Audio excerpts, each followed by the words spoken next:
అక్రమ మద్యం విక్రయించినా రవాణా చేసిన కఠిన చర్యలు తప్పవని పశ్చిమ గోదావరి జిల్లా ఎస్పీ అద్నాం నయీం అస్మీ హెచ్చరించారు.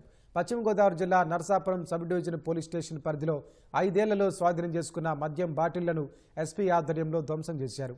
సుమారు 24 లక్షల రూపాయల విలువైన 4550 మద్యం బాటిళ్లు, 620 లీటర్ల నాటుసారా క్యాన్లను మొగల్తూరు మండలం పేరుపాలెం బీచ్లో రెవెన్యూ, ఎక్సైజ్ అధికారులు సంయుక్తంగా ధ్వంసం చేశారు. ఎస్పీ నయీం అస్మీ స్వయంగా రోడ్డు రోలర్ నడుపుతూ మద్యం బాటిళ్లను తొక్కించారు.